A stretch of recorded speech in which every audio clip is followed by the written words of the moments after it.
السلام عليكم، شلونكم حبايبي؟ ان شاء الله يا رب تكونون بخير. رجعنا وياكم فيديو جديد، راح نسوي وياكم دجاج المشوي. طبعا عندي هاي الدجاجة قطعتها 4 قطع.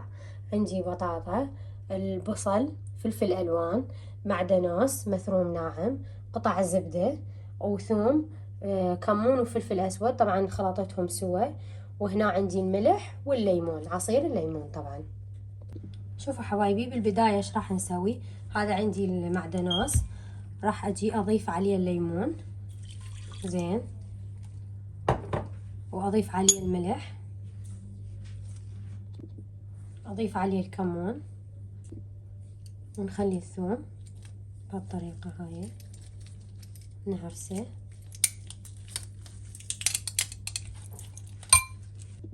هسه حبايبي راح نخلط هاي الخلطة اللي سويناها. شوفوا طبعا هاي الخلطة كلش بسيطة وسهلة وخفيفة. راح اجي اخذ هاي قطعة الزبد زين، امسح بيها الصينية،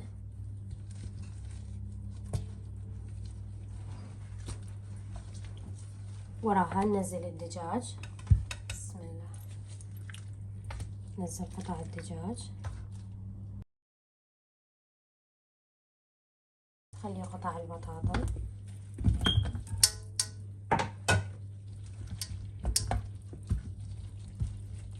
هالشكل هذا. وراها البصل، طبعا اي شيء اي خضرة عندكم ضيفوها، جزر، الكوسة زين بهالطريقة هاي. وراها نجي نخلي هاي الخلطة اللي سويناها ننزلها فوقها.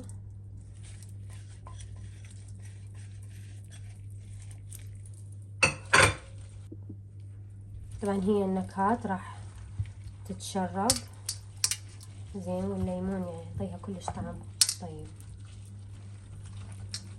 حبايبي. هالشكل هذا سهلة وبسيطة وما يغادلها شي. هاي قطع الزبدة راح اخليها لي فوق، حتى شنو من يتحمر الدجاج.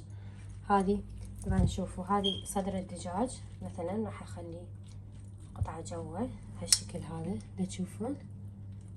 هاي ندخلها جوا الدجاجة، والفخذ ايضا حتى من يتحمر يصير عندنا جلد كريسبي زين هالشكل هذا. شوف حبايبي، والباقي القطع ننزلها هيجي. طبعا اذا ما تحبون زبدة عادي خلوا زيت، ماكو مشكلة. شوف حبايبي هسه كملتها ولا عصق من هيجي. هسه راح اغطيها بالسيليكون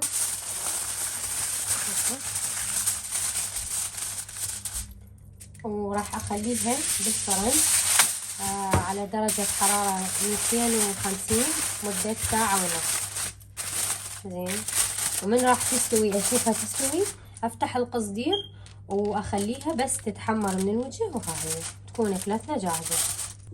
شوف حبايبي، هنا أنا بعد مرور ساعة ونص عندي، راح افتحها وياكم.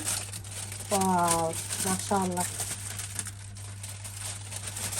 الشكل خرافي.